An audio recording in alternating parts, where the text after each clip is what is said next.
Good to be with you. This is the Anglican Cable Network Nigeria, ACNN Television. You are on to the news on the hour. I am Zubechi Frank. Nigerians were awoken on Wednesday morning with sharing news that the Boko Haram insurgents have returned the schoolgirls adopted in Dapchi town, Yobe State.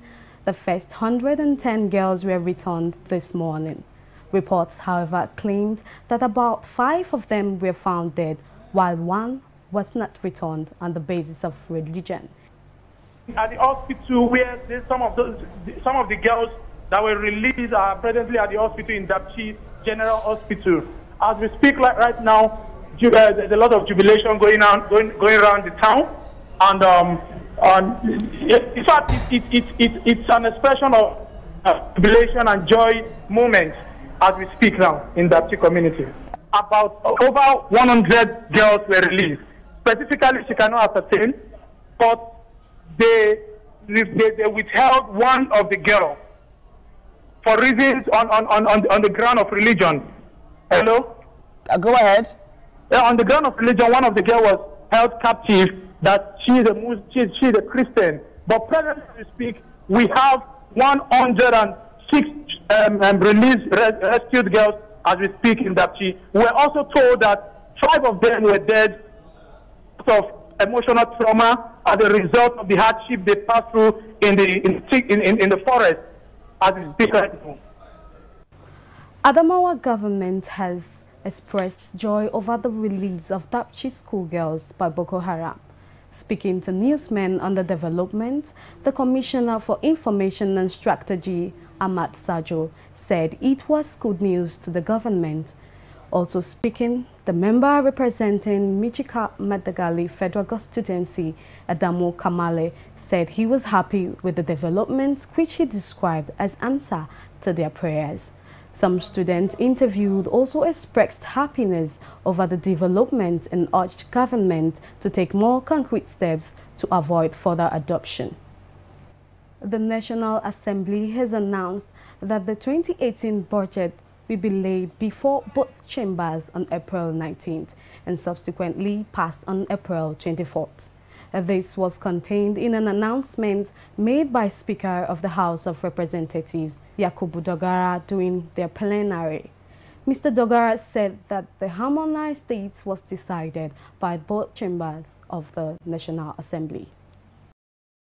Former presidential spokesman Dr. Doyin Okube has challenged the chairman of the Presidential Advisory Committee on Anti-Corruption, Professor Itse Sage, to carry out his threat to reveal details of the running cost of the principal officers of the National Assembly. He, however, said Sage should also include that of President Muhammad Buhari, Vice President Yemi Osibajo, ministers, special advisors to the president, and other top government functionaries, including himself. Okube, in a statement, said failure by Sage to give correct figures of the running cost of all top members of the Buhari government and the leadership of the government parliament within 24 hours would affect his credibility. Okube said he finds the threat by Professor Sage on allowances and running costs of the leadership of the National Assembly very interesting. It will aid the fight for transparency in public affairs. However, he called on Sage not to be selective, but instead he should include details of the running costs of the office of the president, vice president, ministers, special advisors, heads of government agencies, parastatals, and even himself. After all, the salaries, allowances, and running costs come from the same public coffers. Okube also challenged Sage to disclose his pay package and how much he spends on his numerous trips within and outside the country from funds donated by international agencies. He further stated that it will also be interesting if Sage can tell Nigerians the achievements of his committee in the last 30 months that it has been spending government money. The Resident Electoral Commissioner of the Independent Electoral Commission, INEC, Cross River State, Dr. Frankland Bryan, has said that There are over 72,000 permanent voters card PVCs awaiting collection. Brian disclosed this while playing host of some members of the Association of Cross River online journalists during a familiarization visit to his office in Calabar. He said since commencement of the exercise last year, the Commission has successfully registered over 188,000 new voters and distributed 5,000 PVCs. He urged journalists to cross-check and verify facts before reporting and pointed out that election matters were sensitive and, if not accurately reported, may trigger negative or violent reaction from citizens. In his response, the chairman of ACNN, the Association of Cross River Online Journalists, Mr. Hope Upton, emphasized the need for closer interaction and engagements between the media and the Commission, stressing that it would ensure balance and fair reports in the nation's interest. A newly ordained pastor of the Evangelical Church Winning All, Ekwa, of Toro District Church Council, Reverend Isa Nanaf, has been assassinated in Toro village near Jos. The pastor was said to have been shot severally at a close range by a gunman. The gunman, whose name was not disclosed, has been arrested by the police in Toro village. The public relations officer of Ekwa headquarters in Jos, Reverend Romanus, who disclosed this to journalists, said the remains of the pastor has been deposited at the morgue of Brigham University Teaching Hospital. Eben Kodi said the assassinated pastor was shot severally at his neck, heart, stomach, and at the pelvis region. He further stated that those who rushed Reverend Nana to the hospital after the attack said he died on their way to the hospital due to excessive loss of blood. The hospital confirmed that there was also an internal bleeding. We shall now go on a short commercial break. We shall be back. Please stay with us. Are you planning for your spiritual or social event and need a conducive venue? Are you organizing campaign programs for your ministry or church? With its serene environment and standard facilities, the Hebrew International Ecumenical Center, Abaroto, Delta State is the best choice to have your next retreat, including clergy and wives, leadership, nights, organizations and societies, conferences, seminars, camping, dinner, and other Christian social and corporate activities. With as low as 3,000 Naira per night and pairing option, you can also enjoy a great time. With its peculiar origin of God asking Mr. Alex Hebrew to vacate his private house for divine use, Hebrew Center is a special hallowed ground set apart by God himself. We have standby generating sets, library, quiet environment, security facilities, swimming pool, chapel, open field, lounge, restaurant, clinic, board meeting lounge, camping accommodation. The Hebrew International Ecumenical Center is managed by the Church of Nigeria Anglican Communion, but open to all Christian bodies, fellowship, and organizations. For more inquiries or booking, call 090-3970-7143 or 070-5619-3881. Visit our website on www.hebrewcenter.org and our email at hebrewcenter@yahoo.com. Announcer, Venerable Dr. Prince Will Iroba, the Rector. You are welcome back. For more on our top stories, please visit our website at ACNNTV.com or YouTube.com/ACNNTV. To be up to date with our news and other programs, please download the ACNN app for Android from Google Play Store. And now to some foreign scene. The Bishop of Egypt Anglican Communion, Bishop Mornier, has called on Egyptians to participate in their forthcoming election and make sure they vote whoever their candidate is. He made this call to the citizens when he spoke to the Egyptian national press. The bishop encouraged them to sow the path of peace by continuing the path of democracy they started in the year 2013.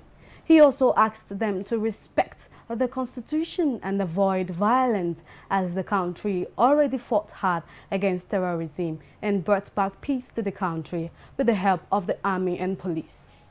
In his words, peace is essential to develop and invest in the country, as well as improve tourism, economy, education and health services about the Christian situation in Egypt. Bishop Mounier was optimistic that the constitution affirms the right of citizenship to Christians and that this was applied by President Sisi when he visited the Coptic cathedral to celebrate both Christmas and Easter, and when he built a new cathedral in their new administrative capital. The outgoing Anglican primate of Rwanda, Archbishop Onesphore Waje, has inaugurated a new 1,000-seater cathedral in the Diocese of Basobo in Kigali, Rwanda. The cathedral, reportedly worth 300 million Rwanda franc, is going to be the seat of his successor, Archbishop-elect Laurent Mbanda. The church, which was formerly the Kigagabaga parish, also in Kigali, was officially inaugurated and named Holy Trinity Cathedral of Gasobo, Diocese of Anglican Church in Rwanda. Bishop Laurent Mbanda, who is currently Bishop of Shiria Diocese, will be enthroned as the new primate of Rwanda and Bishop of Gasobo on 10th June. Speaking on the inauguration was Kigagabaga parish leader, appreciated every Christian that contributed to the construction of the cathedral. He revealed that they had planned for a 250 million Rwanda franc project for the construction, but it exceeded to 300 million francs due to some added features. Among the new features are soundproofing measures to comply with local building regulations. Two Anglican bishops from the Church of New Zealand and the Church of England, respectively, has resigned from their positions as bishop in order to pursue other callings. According to reports made available to the Anglican news website, the Bishop of Christchurch in New Zealand, Victoria Matthews, and the Bishop of Shrewsbury in the Church of England's Diocese of Lichfield, Mark Rylance, has announced that they are stepping down as diocesan bishops to pursue new interests. Though the announcements were unrelated, but they were both made within 24 hours. Bishop Victoria Matthews, in a message to her diocese, explained that she is not retiring but was stepping down as she is prompted by God to do so. She also debunked any rumor that she might be retiring due to ill health. She also revealed that she steps down on the 1st of May. In her announcement, she described her time leading Christ's Anglican Church as an extraordinary privilege, and she also thanked her people for their faithful service when she was consecrated in 1994. Bishop Matthew became the first woman to be ordained a bishop in the Anglican Church of Canada. She served first as a suffragan bishop in Toronto before becoming Bishop of Edmonton in 1997. Stepping down in 2007, she was elected to serve as Bishop of Christchurch in 2008. Meanwhile, Bishop Mark Rylance will step down from his position in July in order to become the priest in charge of the Ashburton and Moreland theme in Estra Diocese, and also serve as an honorary assistant bishop in the diocese. According to him, God is beckoning on him to serve as a parish priest again, and this will enable him embark on rural mission and ministry, which his heart has been yearning for. Bishop Mark is chairman of the Millennium Mission and has been a member of the Diocese of Lichfield's clergy cricket team. The chief legal officer for the Anglican Diocese of Trinidad and Tobago, Paula May Wicks, a senior lawyer who has worked as a judge of the High Court and Court of Appeal in Trinidad and Tobago, has been sworn in as the country's president. Paula May Wicks, who is also a Court of Appeal judge, was chosen to be president by an electoral college consisting of members of the House of Representatives and Senate, as it is with the tradition of Trinidad and Tobago as regards electing their leaders. President May Wicks, who was sworn in at a ceremony at Queen's Park, Savannah in Port Spain, pledged to defend and preserve the laws and constitution of country and also discharge her presidential duties impartially. I, Paul Weeks, do swear by Almighty God that I will bear truth, faith, and allegiance to Trinidad and Tobago, and to the best of my ability preserve and defend the Constitution and the law, that I will conscientiously and impartially discharge the functions of President, and will devote myself to the service and well-being of the people of Trinidad and Tobago. Her appointment was welcomed by the Bishop of Trinidad and Tobago, Claude Berkeley. Speaking after the nomination, he affirmed that most people are elected by the nomination. He also opined that she is most worthy candidate for such a high office, given the work she has done before and the way she has been prepared for a bigger task like this as a judge of the Court of Appeal and the Chancellor, the top legal officer of the church. He also praised her for being very active in the church and for her role as a Sunday school leader, saying that she brought an added extra, giving her own exposure to legal education. Speaking after the swearing-in, President Weeks said that apart from feeling honored and humbled, she was also completely terrified at the thought of being president. World Health Organization has warned Nigeria and 15 other African countries of a listeriosis outbreak that started in South Africa in 2017, confirming its support for their preparedness and response to the disease. The other African countries are Angola, Botswana, the Democratic Republic of Congo, Ghana, Lesotho, Madagascar, Malawi, Mauritius, Mozambique, Namibia, Swaziland, Tanzania, Uganda, Zambia, and Zimbabwe. Listeriosis is a bacterial infection most commonly caused by Listeria monocytogenes. According to WHO, nearly 200 South Africans have died since January 2017 as a result of contaminated ready-to-eat meat products that are widely consumed in the country and may also have been spotted to 2 West African countries and 14 members of the South African Development Community. South African health authorities recently declared the source of the outbreak as a factory in Polokwane in the country's northeast. This prompted a national and international recall of the food products. The WHO, however, does not currently recommend any trade-related measures in relation to the current outbreak of listeriosis in South Africa, other than the recall of products identified as source of infection.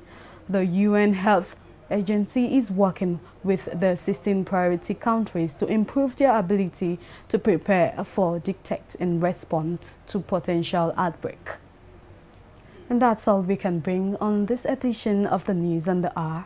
Thanks for watching. I am Nzubeja Frank, and God bless you.